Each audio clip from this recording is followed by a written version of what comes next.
नमस्कार, मैं हूं शरद द्विवेदी और आज का हमारा मुद्दा है एसआईआर पर शाही संग्राम, जीतू का सियासी पैगाम। एसआईआर पर एक दिन पहले संसद में जबरदस्त टकराव की स्थिति देखने को मिली नेता प्रतिपक्ष और केंद्रीय गृह मंत्री अमित शाह जी के बीच में, और उसकी बड़ी चर्चा रही। और अब उसके बाद कांग्रेस ऐसा लगता है कि इस मसले को और तूल देना चाहती है, टेकअप करना चाहती है, जनता के बीच ले जाना चाहती है। कारण आप समझते ही हैं, क्योंकि राहुल गांधी जिस तरह से हेड ऑन हुआ है उनका बीजेपी के टॉप लीडर अमित शाह जी के साथ, उसके बाद ये स्वाभाविक है कि इस मुद्दे को और ज़्यादा कांग्रेस आगे ले जाना चाहती है। लेकिन क्या ये जनता के बीच पैठ बनाने में कामयाब होगा?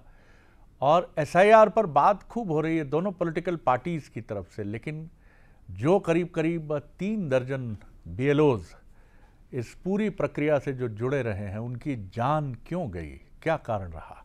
कुछ ने सुसाइड की, कुछ हार्ट अटैक की वजह से जिनकी जान गई, क्या कारण था?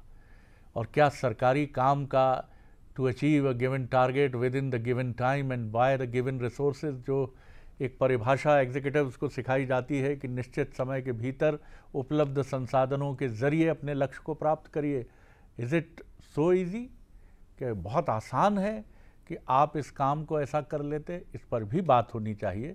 राजनीति अपनी जगह। पहले देखिए हमारी ये स्पेशल रिपोर्ट, फिर चलेंगे डिबेट की तरफ।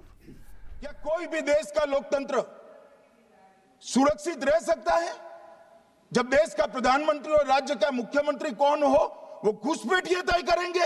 ये एसआईआर और कुछ नहीं है, मतदाता सूची का शुद्धिकरण है। मैं मानता हूं इससे कुछ दलों के राजनीतिक स्वार्थ आहत होते हैं।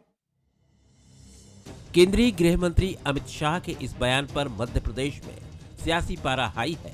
जी हां, स्पेशल इंटेंसिव रिवीजन यानी मतदाता सूची के एसआईआर को लेकर सियासत तेज है। अमित शाह ने घुसपैठियों पर बड़ा बयान दिया। अब इसी बयान को आधार बनाकर कांग्रेस ने सरकार पर वोट चोरी का आरोप जड़ दिया। केंद्रीय गृह मंत्री ने साफ कहा था कि घुसपैठिए तय नहीं करेंगे कि देश का पीएम और सीएम कौन होगा। शाह के इस बयान के बाद कांग्रेस अध्यक्ष जीतू पटवारी ने एसआईआर को पूरी तरह संदिग्ध प्रक्रिया बताया। पटवारी ने दावा किया कि उनकी विधानसभा राव में 90,000 नाम कम हो रहे हैं। जीतू ने अमित शाह पर पलटवार करते हुए कहा कि वोट चोर भी तय नहीं करेंगे कि देश और प्रदेश का नेता कौन बनेगा। मेरी एक राव विधानसभा में लगभग 90,000 नाम कम हो रहे हैं। 90,000, 80,000 से 90,000। कल भी अमित शाह जी ने कहा कि घुसपैठिया तय नहीं करेगा कि देश का प्रधानमंत्री और मुख्यमंत्री कौन होगा। तो मैं अमित शाह जी से कहना चाहता हूँ, डबल टिबल एक वोट डालकर वोट चोर भी तय नहीं करेंगे कि देश के और प्रदेश का प्रधानमंत्री और मुख्यमंत्री कौन होगा। पटवारी के आरोप के बाद बीजेपी ने एक बार फिर से मोर्चा खोला। बीजेपी ने निशाना साधते हुए कहा कि घुसपैठियों के नाम हट रहे हैं तो दर्द कांग्रेस को क्यों हो रहा है। बीजेपी का साफ कहना है कि एसआईआर से पारदर्शिता आएगी। कांग्रेस सिर्फ डर फैलाने में लगी है। उनकी जितने विधानसभा मतदाता है, जहाँ के वो पराजित नेता हैं, वहाँ BLA 2 हैं, किसी ने भी कोई कंप्लेंट दर्ज कराई है क्या? केवल मुँह जवानी जमा खर्च करने से कांग्रेस का काम नहीं होता, और कांग्रेस की आदत पूरे देश में ये हो गई है, केवल जवानी जमा खर्च करते हैं, कोई प्रत्यक्ष काम नहीं करते। इसी बीच चुनाव आयोग ने एसआईआर की समय सीमा बढ़ा दी है। मध्य प्रदेश, छत्तीसगढ़, अंडमान निकोबार में 18 दिसंबर तक फॉर्म जमा होंगे, तो उत्तर प्रदेश में 26 दिसंबर तक, वहीं गुजरात और तमिलनाडु में 14 दिसंबर तक फॉर्म भरे जाएंगे। यानी प्रक्रिया के साथ सियासी संग्राम भी जारी है। एसआईआर पर शुरू हुआ विवाद अब आम राजनीतिक लड़ाई नहीं रहा, ये शाही संग्राम में तब्दील हो चुका है। एक तरफ शाह का शुद्धिकरण का संदेश है तो कांग्रेस का वोट चोरी वाला पैगाम है। लेकिन सवाल ये है कि क्या ये वाकई मतदाता सूची की सफाई है या सियासी जमीन तैयार करने की नई कवायद? इसका फैसला सियासत नहीं, जनता की अदालत करेगी।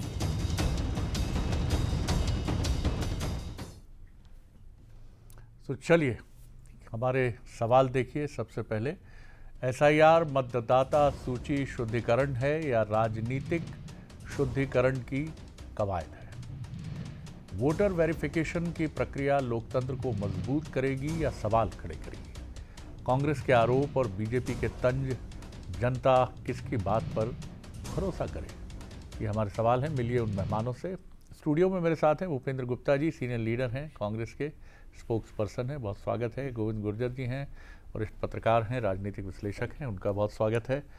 और साथ ही जुड़ रहे हैं हमारे साथ जर्नलिस्ट टर्न पॉलिटिशियन, युवा राजनेता और बीजेपी के टीवी पैनलिस्ट निशांत बिसेन, उनका भी स्वागत है। गोविंद जी, कैसे देखते हैं जंग? अब ये इंटेंसिफाई हो रही है, लेकिन इसके मानवीय पक्ष पर यह अच्छी बात है कि डेडलाइन बढ़ा दी गई है, नहीं तो कितने दिलों की धड़कन और रुक जाती, ईश्वर न करे। कितने लोग परेशान हुए और बीएलओस को मैंने खुद देखा, मेरे घर भी आए। मैंने इतना बदहवास सरकारी कर्मचारी इसके पहले नहीं देखा। बदहवास और बदहाल और इससे ज़्यादा दुर्भाग्यपूर्ण और कुछ नहीं हो सकता है कि जाने तक गई जी। मैं आपको बता दूं कि अभी कुछ ही दिन पहले मैं एक निजी चैनल पर बैठा हुआ था। मैंने दावा किया था कि इनको डेडलाइन डेट तो बढ़ानी पड़ेगी, क्योंकि गागर में सागर आप इस तरह का भरेंगे तो गागर SIR नाम की गागर फूट जाएगी और चीज़ें बहुत ज़्यादा बेतरतीब हो जाएंगी। ऐसे में अब चीज़ इस तरह से हुई है कि अलग अलग राज्यों को अलग अलग डेट्स जो डेडलाइन दी गई हैं, तो वो भी मुझे थोड़ा सा लगता है कि एक समान अंतरता रखनी चाहिए थी। क्योंकि जब भी सरकार कोई फैसला लेती है किसी भी तरह का, उनका खुद की योजनाओं को लेकर हो या देश के किसी फंक्शनिंग को लेकर हो, SIR को लेकर जो फैसला लिया गया वो मैंने पहले भी कहा कि 1 महीना BLOs को देना, क्योंकि BLOs पहली बार ऑनलाइन इस तरह से प्रैक्टिकली उनका व्यवहारिक तौर पर पाला पड़ रहा था। अभी तक वो सिर्फ एक हाथ से फिजिकली फॉर्म भरा जाता था, अब फॉर्म्स ऑनलाइन अपडेट हो रहे थे। और बहुत सी चीज़ें ऐसी हैं, क्योंकि मतदाता के शुद्धिकरण की जो बात की जा रही है कि कहीं किसी का 2 जगह तो नाम नहीं है तो 1 जगह किया जाएगा, तो शुद्धिकरण इसलिए भी कहा जा रहा है। इसलिए भी कहा जा रहा है कि भाई जिसका नाम वोटर लिस्ट में नहीं है उसका भी नाम जोड़ा जाए, और जो नई अब पीढ़ी है वो 18 साल की हो गई है तो उसका नाम भी जोड़ा जाए। लेकिन अब लड़ाई जो है वो सियासी हो गई है, घुसपैठिए वर्सेस जो दूसरी तरफ से कह रहे हैं कि वोट चोर। तो वोट चोर और घुसपैठिए का मुद्दा लेकर दोनों पार्टियां आ गई हैं। तो अब ये सियासत की संकेत मिलते हैं इस पूरे घटनाक्रम में। लेकिन बड़ी बात यह है कि इतने वर्षों बाद देश में जनगणना का कार्य हो रहा था, ऐसे में सोच समझकर सरकार को टाइमलाइन और डेट्स वगैरह तय करनी चाहिए थी। और फिर मैं कहूँगा कि सभी राज्यों में अगर आप समानांतर डेडलाइन रखें तो ज़्यादा बेहतर होगा। बिल्कुल, इसका मानवीय पक्ष नहीं होना चाहिए। राजनीतिक पक्ष तो चलता रहेगा, लड़ाई चलती रहेगी, आरोप लगते रहेंगे।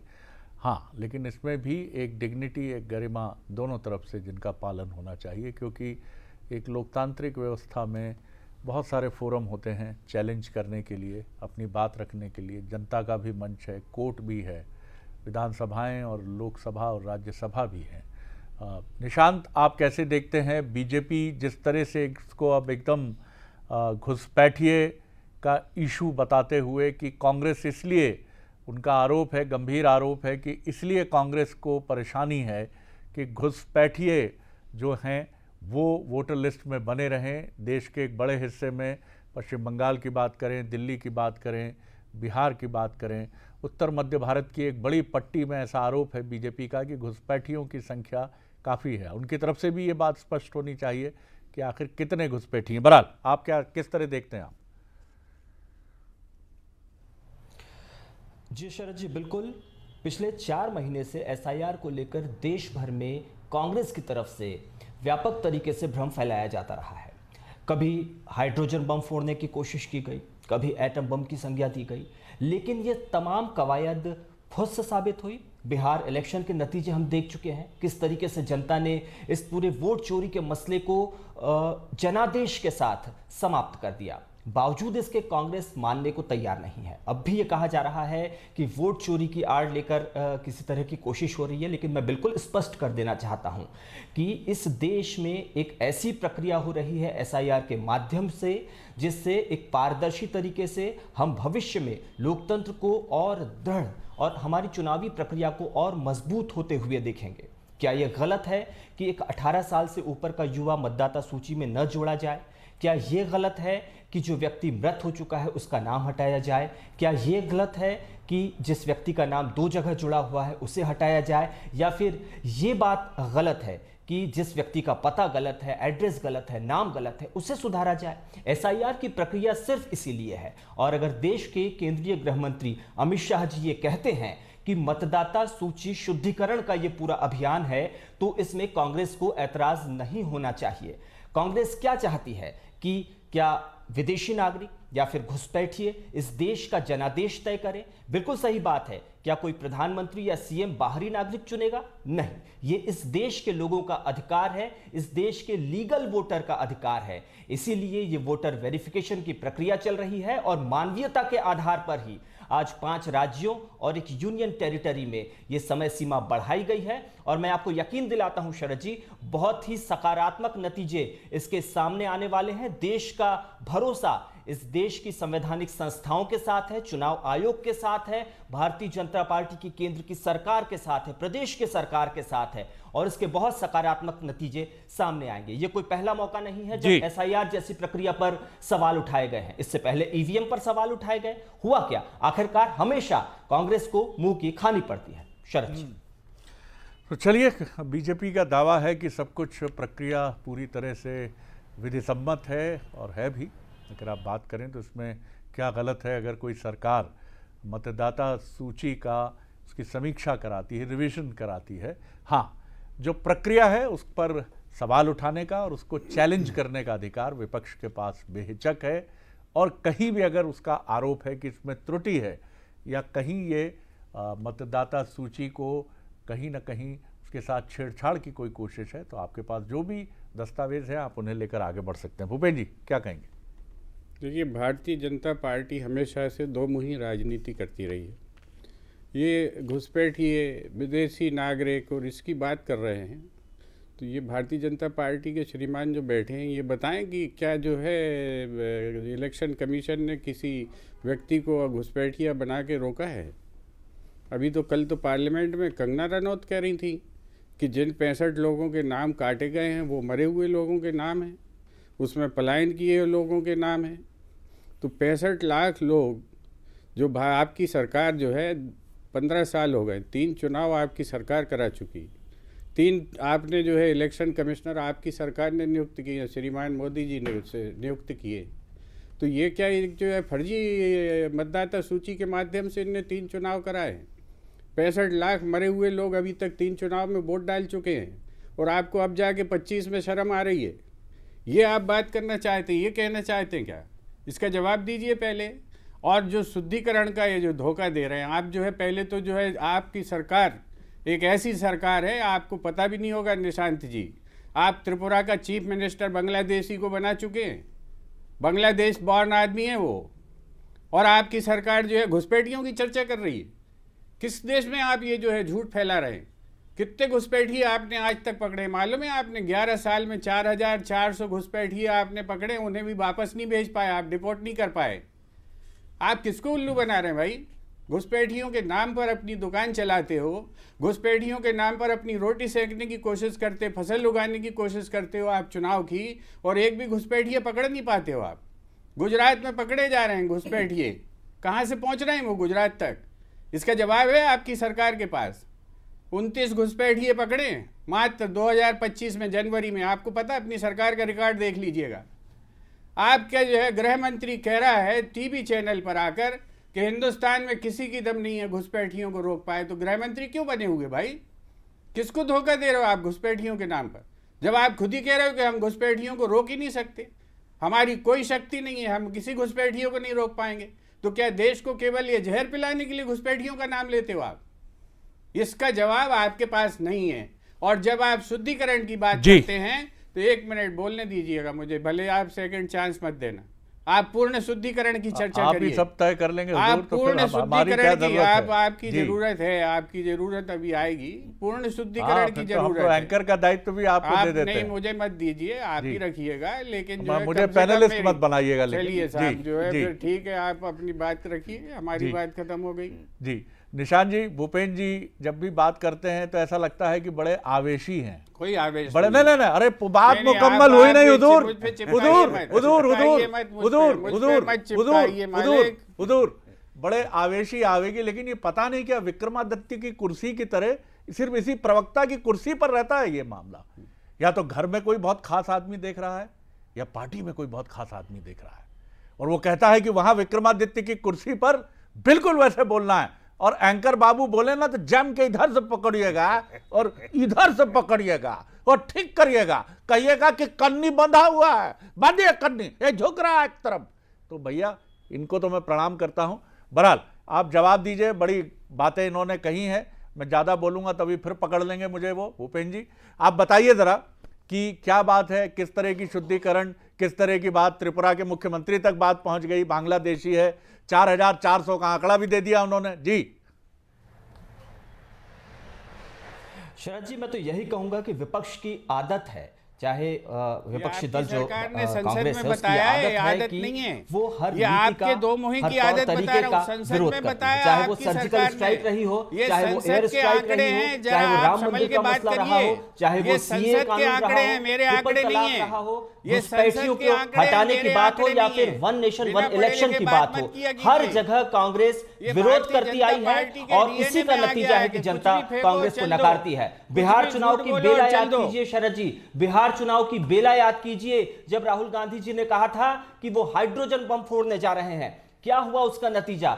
वो हरियाणा के उस एग्जाम्पल को साबित नहीं कर पाए, और नतीजा सबके सामने है। बिहार की जनता ने ऐसा जनादेश दिया कि कांग्रेस को वोट चोर वाला अपना नारा वापस लेना चाहिए, माफी मांगना चाहिए, लेकिन फिर वही गलती कांग्रेस दोहरा रही है, फिर एक बार उसी बात को दोहरा रही है। और भारतीय जनता पार्टी की ये सरकार संवैधानिक संस्थाओं में पूरा यकीन करती है। चुनाव आयोग एक स्वायत्त संस्था है जो इस देश की बेहतरी के आता हूं लिए, निशान, सेकंड राउंड है अभी, सेकंड राउंड है काम कर रही है जी, सेकंड राउंड है। गोविंद जी मैं आपसे जानना चाहूंगा, राहुल जी ने जो बातें कही कि हाइड्रोजन बम, एटम बम, क्या वो प्रूव कर पाए या क्या परसेप्शन बना उसको लेकर? एक न्यूट्रल एंटिटी के नाते आपसे हम समझना चाहेंगे, क्या जनता के बीच भी कांग्रेस ये मुद्दा, क्योंकि मैं इंडिपेंडेंट ऑब्जर्वर्स चतुर्थ स्तंभ के, चौथे स्तंभ के मैं देख रहा हूं उनके राइटअप भी, तो वो भी कह रहे हैं कि ये इशू जनता तक नहीं जा पा रहा है। जो भी बताइए आप। देखिए, अगर पॉलिटिकल गेन की बात की जाए और इलेक्ट्रोल गेन की बात की जाए तो ये सब बातें राहुल गांधी के जो दावे थे हाइड्रोजन बम या दूसरे बम के,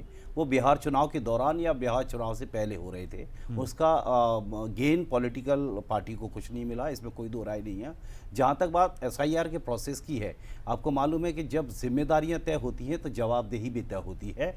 अगर आप किसी जिम्मेदार पद पर बैठे हुए हैं, सरकार में आप हैं, अगर आप घुसपैठिए का दावा करते हैं और इसको एक बड़ा मुद्दा बनाते हैं तो आपको आंकड़े भी पेश करने होंगे, इसमें कोई दो राय नहीं है। भूपेंद्र जी जज्बाती बिल्कुल मानता हूं कि उनको अपने पक्ष विपक्ष के तौर पर रखने होते हैं, उनका अधिकार भी है, लेकिन बड़ी बात यही गुजारिश है कि एंकर बेचारे छोड़ दिया करें। लेकिन एसआईआर जो प्रक्रिया है वो एक सामूहिक जिम्मेदारी है हर नागरिक की, विपक्ष की, सरकार की। सरकार को पारदर्शिता दिखानी पड़ेगी, विपक्ष को सहयोग करना पड़ेगा, और इस पूरी प्रक्रिया में हर नागरिक को अपनी हिस्सेदारी रखनी पड़ेगी। तब जाकर लोकतंत्र का जो प्रोसेस होता है वो कहीं जाकर किसी परिणति पर पहुंचेगा और एक निष्पक्ष चुनाव की तस्वीर सामने। बिल्कुल, और हम इसके लिए पहचाने जाते हैं। ये आपने बड़ी इंपॉर्टेंट बात कही है कि 140 करोड़ की आबादी है हमारी। हमारे पड़ोसी मुल्क में क्या होता है, इलेक्शन के नाम पर किसी से छिपा नहीं है, लेकिन वो संदेह यहाँ ना हो, इसके लिए दोनों की जिम्मेदारी बहुत डिफाइंड है, चाहे वो सत्ता पक्ष हो चाहे वो विपक्ष हो। एक अगर आरोप लगा रहा है तो प्रमाणित करे, एजेंसीज हैं, सुप्रीम कोर्ट के अभी के नतीजे हैं, अभी के फैसले हैं, एसआईआर को लेकर बहुत चुभने वाली बातें हैं, और बहुत सारी ऐसी चीज़ें हैं जो एक विराट लोकतांत्रिक देश में आप कितने भी दावे कर लें वो तथ्यात्मक रूप से सामने आती है।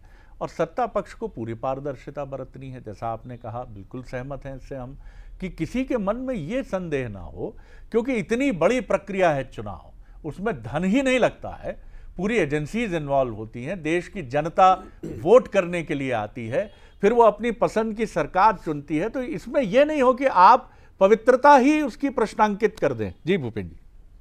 देखिए, मध्य प्रदेश में जो प्रक्रिया चल रही है, अब उसकी ज़रा चर्चा कर लेता हूँ आपसे। मध्य प्रदेश में प्रक्रिया ये चल रही है कि जो है यहाँ पर चुनाव आयोग हमेशा एक सप्लीमेंट्री सूची जो है चुनाव के आखिरी दिन जारी कर लेता है और उसके आधार पर वोट डालता है। ये जो है जो कैंडिडेट के पास वोटर लिस्ट होती है और जो वोटर लिस्ट जो है पोलिंग बूथ पर होती है, दोनों में अंतर होता है, लगभग 100-150 वोट का अंतर होता है। ये जो सप्लीमेंट्री लिस्ट है आज की तारीख में ये कहीं पर भी अपलोड नहीं है 2003 के रिकॉर्ड में, और उन सारे लोगों को अपनी मतदाता सूची में नाम दर्ज करवाने में दिक्कत हो रही। मेरे पास रिकॉर्ड भी आ गया है, ये रिकॉर्ड में जारी करूँगा। और ये जो है ये मध्य प्रदेश में ये खेल चल रहा है। ये खेल अगर एक बूथ पर अगर 100 से 150 लोग आप हटा दीजिएगा तो ये जो है करीब 300 बूथ होते हैं, तो आपने कितने जो है 30,000 लोगों के साथ आप ये खेल कर रहे हैं। ये खेल जो है सिस्टमेटिक है, ये प्रशासनिक है। मैं दोनों सूचियाँ भी जारी करूँगा। ये जो है ये काम चल रहा है। अब इस पर अगर कांग्रेस हल्ला मचाती है तो कांग्रेस देशद्रोही है। कांग्रेस अगर कहती है कि इस व्यवस्था को सुधार लीजिए, अभी मैं दूसरी एक और बात कह रहा हूँ, राहुल गांधी ने क्या कहा पार्लियामेंट, जिसमें जो है भाई साहब आपने मेरा क्रोध तो देख लिया, आपने कल जो है अमित शाह का क्रोध देखा था। ये पार्लियामेंट में गाली निकल गई उनके मुंह से। ये पार्लियामेंट में काम हो रहा है। राहुल गांधी केवल 3 चीज़ कह रहे हैं और उसमें क्या गलत कह रहे हैं इसका जवाब भारतीय जनता पार्टी के लोग दें, और आप क्या एक न्यूट्रल रेफरी हैं, आप दे सकें तो आप भी दे दीजिएगा। उन्होंने ये कहा कि हर पार्टी को एक जो है मशीन रीडेबल फॉर्मेट में 1 महीने पहले डाटा मिलना चाहिए मतदाता सूची का। अकेले कांग्रेस को नहीं चाहिए ये डाटा, ये डाटा हर पार्टी के पास, हर कैंडिडेट के पास होना चाहिए। इसकी वो मांग कर रहे हैं। क्यों? ताकि जो है वो पार्टी विधायी रूप से, वैधानिक रूप से वेरिफिकेशन में आपके साथ हिस्सेदार बन सके। ये पारदर्शिता का सिद्धांत नंबर 1 है। इसमें कोई कमी हो, कोई गलती हो तो अमित शाह साहब बताएं कि साहब ये जो है ये डिमांड करना गलत है।